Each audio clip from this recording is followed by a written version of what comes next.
Atos capítulo 20. E no primeiro dia da semana, ajuntando-se os discípulos para o partir do pão, Paulo, que havia de partir no dia seguinte, falava com eles, e prolongou a prática até a meia-noite. E havia muitas luzes no cenáculo onde estavam juntos.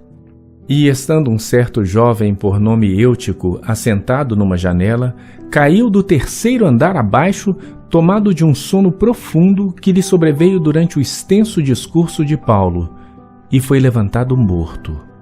Paulo, porém, descendo, inclinou-se sobre ele e, abraçando-o, disse: "Não vos perturbeis, que a sua alma nele está." E subindo e partindo pão e comendo, ainda lhes falou largamente até a alvorada, e assim partiu. E levaram vivo o jovem e ficaram não pouco consolados.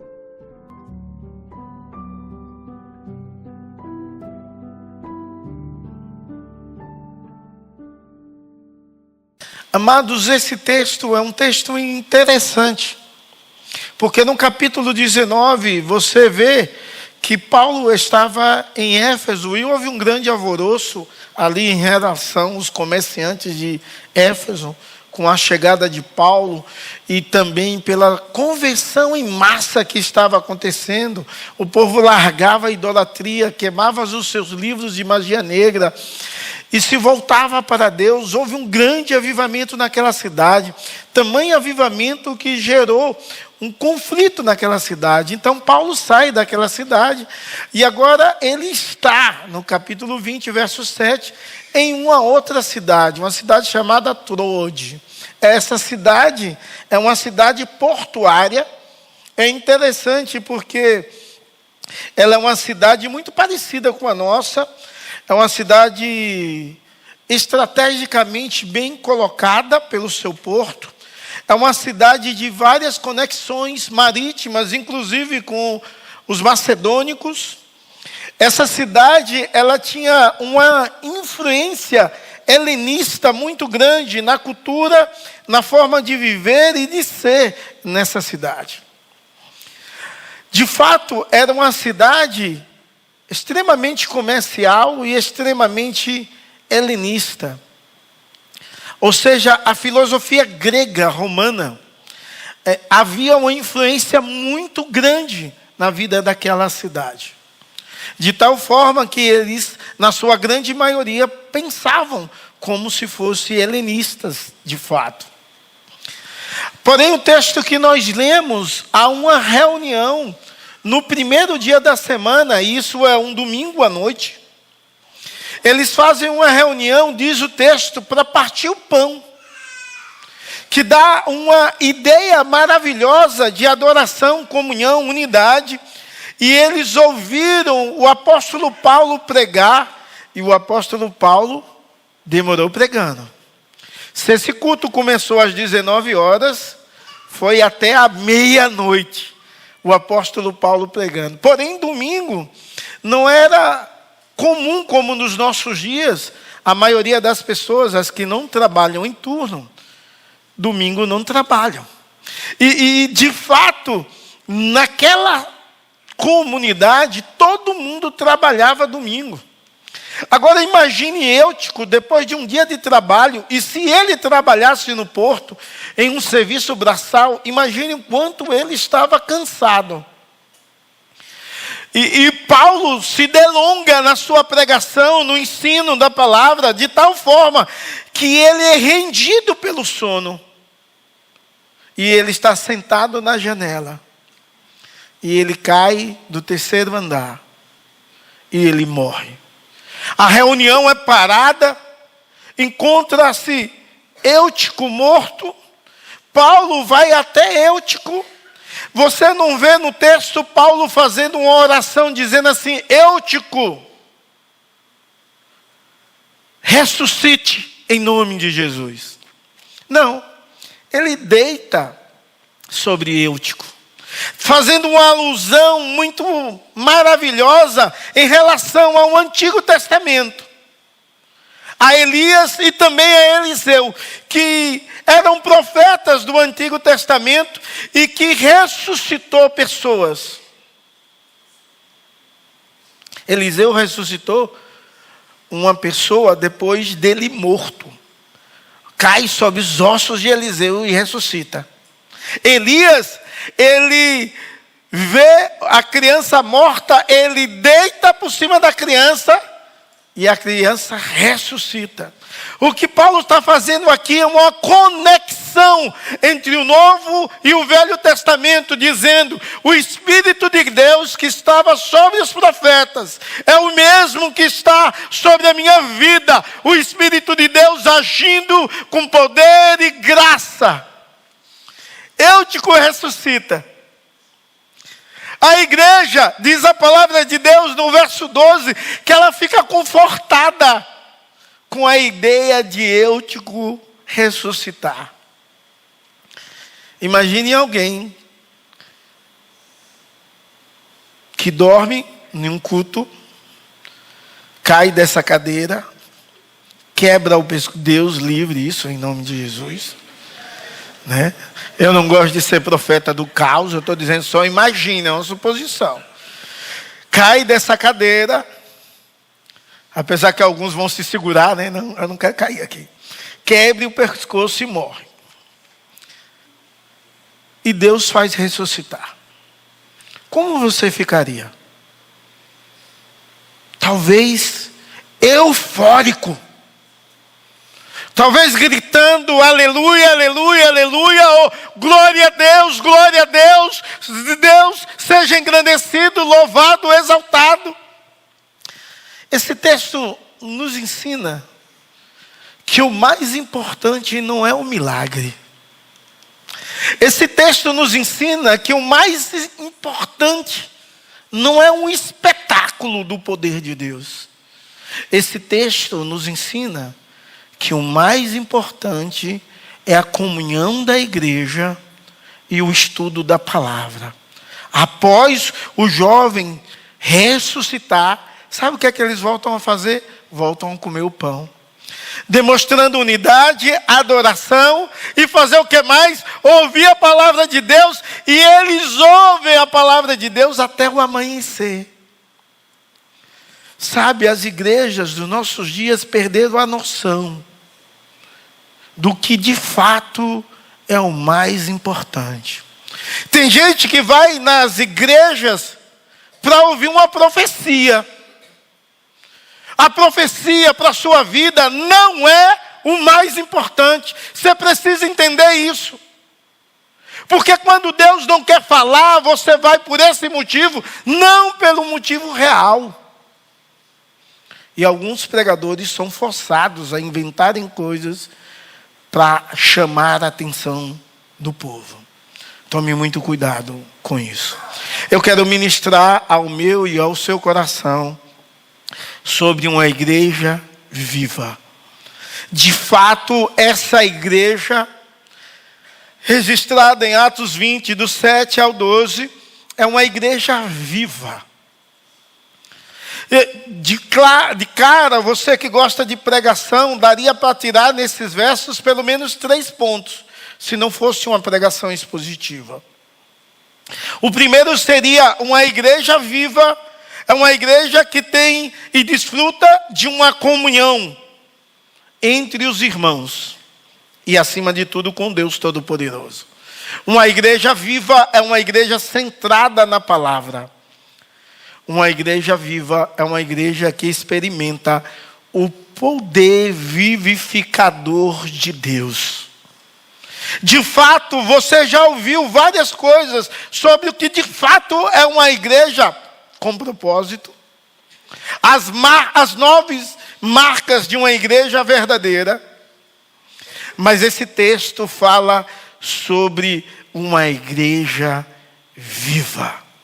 Quando você inicia o texto, no verso 7, diz assim: no primeiro dia da semana, no domingo, estando nós reunidos para o partir do pão. Essa igreja tinha um propósito. Essa igreja, ela tinha um compromisso maravilhoso de entender que no primeiro dia da semana, ela estaria ali na igreja, reunida com um propósito, por causa de um compromisso de unidade, de adoração ao Deus Todo-Poderoso, e unidade de um para com o outro. Ela tinha um compromisso de cultuar. Quantas pessoas abrem mão de estar um momento com Deus, o adorando, bendizendo, exaltando? Você precisa entender que você tem um compromisso com Deus, de cultuar, de louvar, de adorar e de magnificar o amor de Deus. Mas essa igreja não mostra só compromisso, ela mostra também uma profunda comunhão. Que isso demonstra a unidade de um povo reunido com o propósito de glorificar ao Deus Todo-Poderoso e verdadeiro. É claro que a ideia de partir o pão aqui tem a ver com ceia do Senhor também. Mas o partir o pão tem a ideia de desfrutar de uma comunhão em uma relação íntima e pessoal, onde o povo vai se alimentar, vai conversar com seu irmão e vai ouvir a pregação, o ensino da palavra. Você já viu alguma reunião de família bem grande? É algo bonito. Geralmente toda reunião de família tem muita comelança. Não é assim? Muita comida. Comida de tudo que é jeito. Eu já fui em várias reuniões de família, tanto da nossa família. Só vi uma, tem quantos irmãos? 7. Então imagine se juntar tudo, né? E já participei de muitas reuniões da família dela, os familiares, né? Dos meus familiares também. Minha mãe teve 5 filhos. Então, reunião de família é um negócio bonito. Se bem que toda vez que eu vou comer, eu tenho cuidado. Mas mesmo com cuidado, sempre cai comida aqui, ó. Eu tenho camisas manchadas. E minha esposa me alerta. Tome cuidado. E eu tomo cuidado. E mesmo assim cai. Os gordinhos sabem o que é isso. Não sei que segredo é esse negócio. Tu não cai mais, né, Pedro? Diminuiu a barriga agora. Ainda cai. Misericórdia, meu pai. Então eu estava sonhando que a minha barriga, quando diminuísse, não ia cair mais. Agora você já deixou a ideia fugir. Mas encontro de família é esbarrar, é comer, é um negócio sério. Aqui a igreja tem um propósito de viver unidade, de viver de fato o que é família na realidade. Uma família de Deus, que senta à mesa onde não há distinção nenhuma de mulheres e homens, de rico e pobre. Todos somos um só povo, com um único ideal: adorar o Deus Todo-Poderoso e desfrutarmos de uma comunhão entre os santos. De forma que essa igreja com propósito, além de demonstrar compromisso e uma perfeita comunhão, essa igreja é uma igreja centrada na palavra. E isso é lindo entender que a igreja viva, de fato, é uma igreja que vive com propósito, e com propósito que exala compromisso, comunhão e a centralidade da palavra, que vai nortear as nossas vidas, as nossas relações, em todas as áreas possíveis. Essa igreja era uma igreja assim. Já nesses versos é declarado essa realidade. Mas imagine um lugar à noite, onde o texto, no verso 8, vai dizer que tinha várias lâmpadas. E as lâmpadas aqui são lamparina, uma espécie de candeeiro. O mais antigo vai saber o que é um candeeiro. Mas se você nunca viu um candeeiro, é um objeto de prata ou de ferro, com algum recipiente líquido que queima e tem um pavio, e quando acende sai fumaça. Agora imagine um cenáculo reunido com várias lâmpadas, o fumaceiro que estava naquele lugar, Paulo pregando e se demorando na sua mensagem, depois de todo mundo ter se fartado, comido, celebrado a comunhão, celebrado a ceia e comido a comida diversa. Imagine, é nesse cenário que o texto vai falar sobre o quanto nós somos frágeis. Porque o sono de Eutico é uma demonstração, no verso 9 vai falar sobre isso, que ele estava cansado, ele senta na janela, e ele adormece, cai e morre. O sono de Eutico mostra o quanto nós somos frágeis. A igreja não é feita de super-heróis. É feita de homens e mulheres frágeis.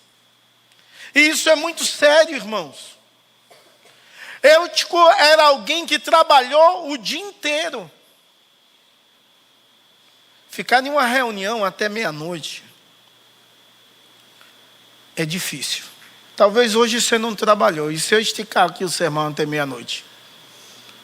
Você pode cochilar, né? Vou ficar sozinho, que é isso, minha irmã? E o companheirismo? Que é isso?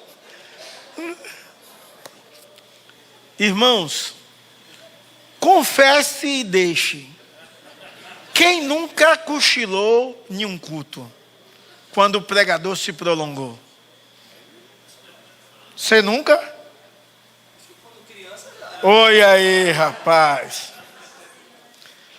A primeira vez que eu cochilei em um culto, Deus me chamou na minha juventude, final dos 17 aos 18 anos. Eu tinha trabalhado a noite toda. Eutico trabalhou o dia inteiro.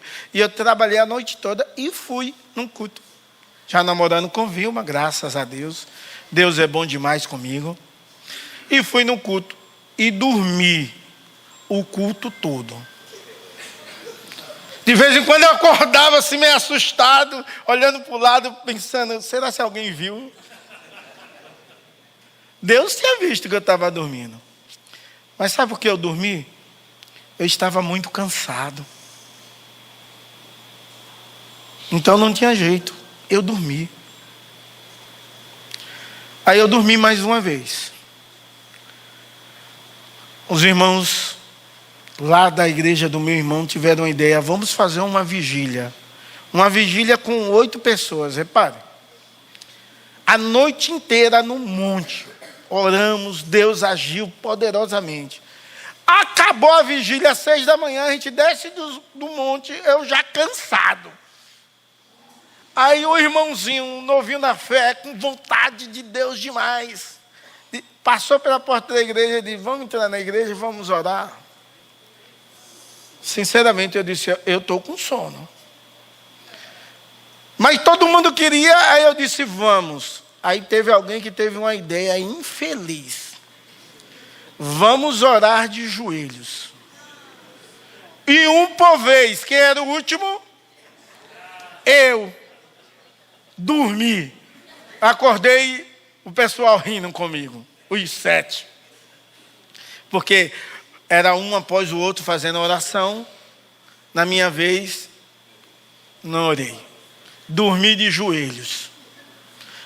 Alguém diz que de joelho é melhor orar. Dormir não. Dormir é bom na cama.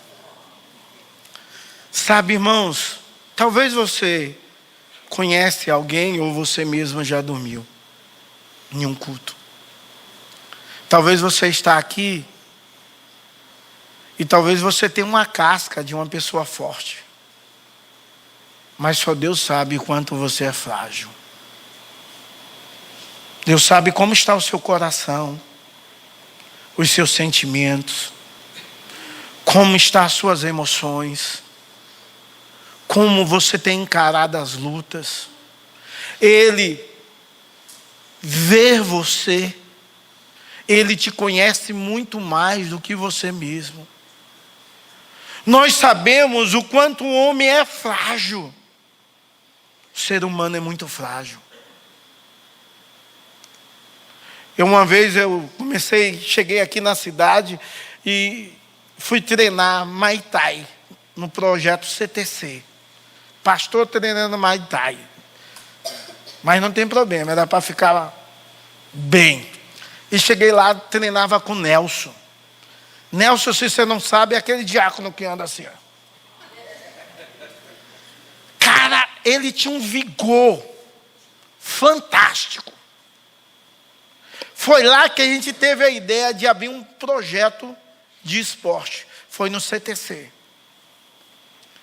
De repente, Nelson vai tirar a faixa preta de Muay Thai.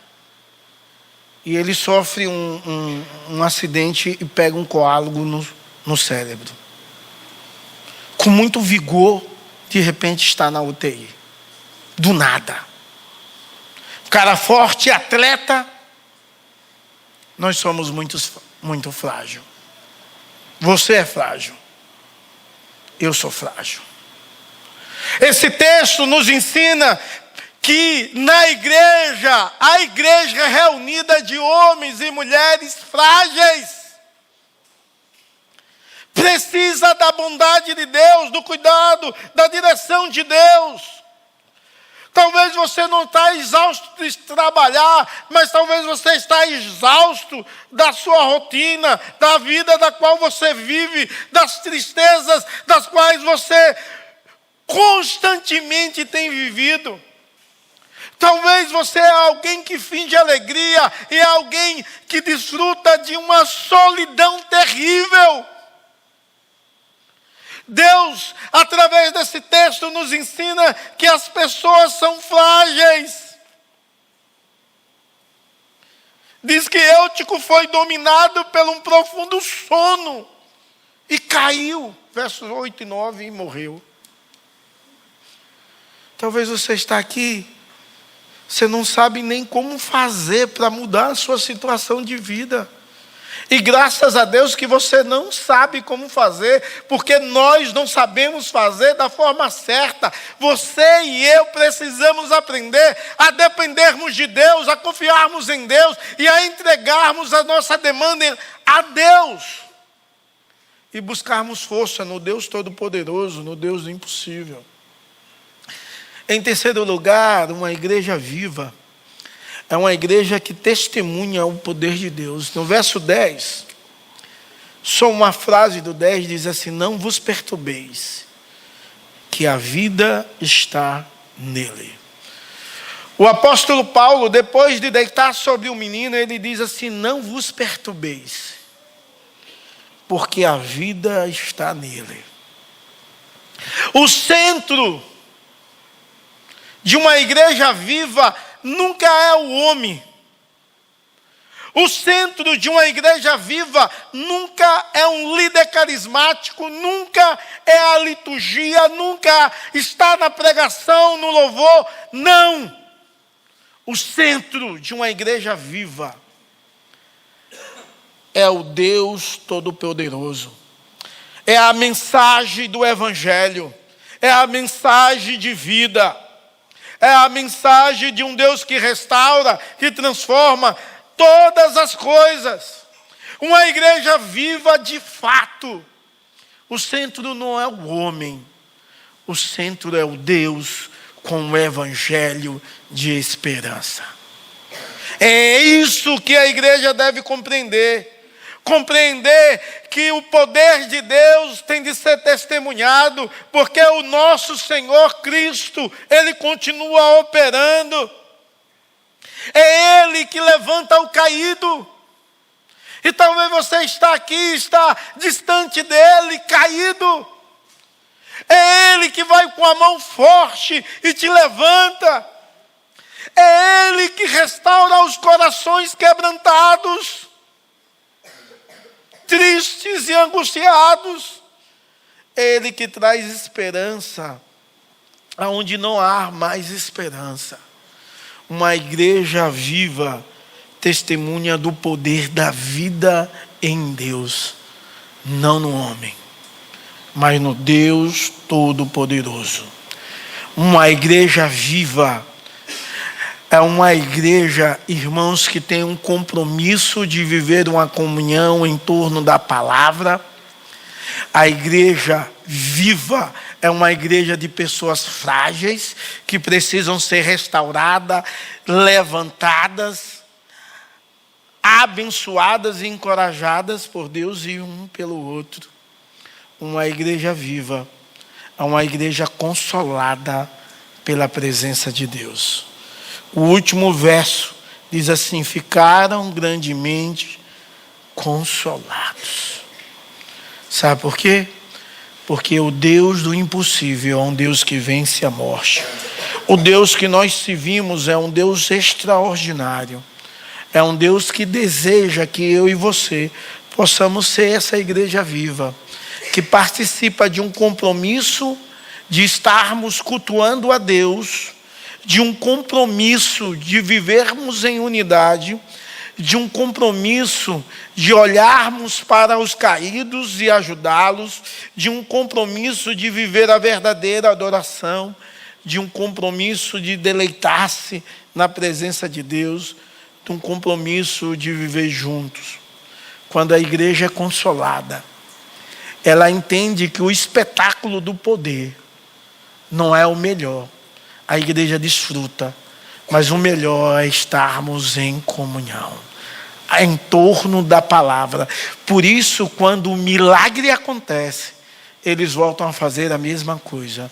Comeu o pão, verso 12 vai dizer isso, e ouve a palavra até o amanhecer.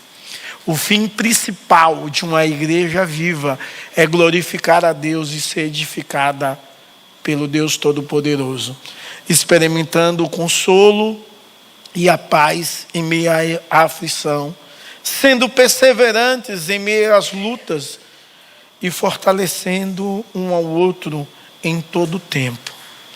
O ecossistema de uma igreja viva é uma igreja onde o centro do culto, da vida, é a palavra de Deus, onde há um cuidado imenso pelos frágeis. E quem são? Todos nós. Há um cuidado imenso. A igreja não pode deletar o irmão porque pensa diferente, porque não concorda com o que você pensa. A igreja deve cuidar dos fracos. Sabe quem precisa de cuidado? Todos nós. A igreja tem de ser um exército de Deus, onde exala o amor de Deus constantemente. Eu vi uma pregação do reverendo Adão Carlos, eu ainda como seminarista, ouvi uma pregação dele, e o tema da pregação me chocou muito a atenção, que era assim: um único exército que deixa os seus feridos pelo caminho, a igreja. Quando eu vi essa pregação, eu disse comigo mesmo: eu não quero ser essa igreja. Porque de fato uma igreja viva não deixa os seus soldados feridos pelo caminho. Uma igreja viva cuida. E Deus deseja que eu e você sejamos uma igreja viva, centrada na palavra, mas que cuida dos frágeis. Uma igreja que vive e experimenta o poder de Deus. Uma igreja que é restaurada pela comunhão e desfruta de uma comunhão maravilhosa e extraordinária com Deus do impossível. Essa igreja em Turode nos ensinava de fato o que é ser uma igreja viva. Porque aonde a palavra é proclamada, a comunhão é preservada, Cristo é exaltado. E a vida sempre vence a morte. É essa igreja viva que eu e você precisamos ser.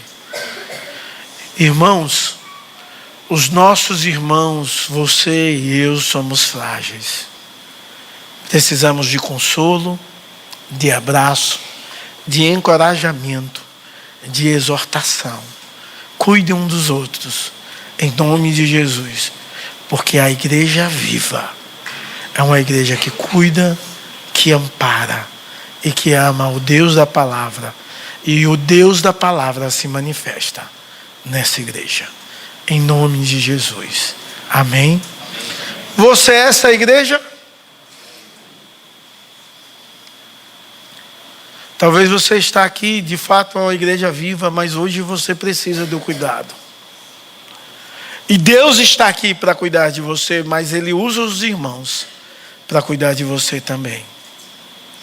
Talvez a sua mentalidade de igreja é uma igreja que está sentada como Eutico na janela, perto de sair ou de cair. Você é chamado para vir para o meio. Eutico, se estivesse no meio da igreja, ele não estaria sentado em um lugar perigoso. Ele poderia dormir, ele poderia cair, mas ele não iria morrer. A brasa fora do fogo, ela esfria. Vem para o meio. Conte com a ajuda do outro. Creia no poder restaurador e renovador de Deus. Talvez você está aqui, está distante de Deus, mas o Deus Todo-Poderoso está olhando para você, porque Ele te ama e deseja cuidar de você. Ele deseja curar você. O poder dele se manifesta aqui.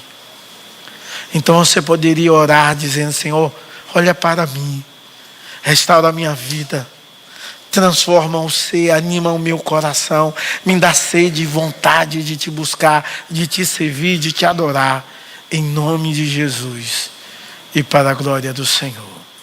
Amém e amém.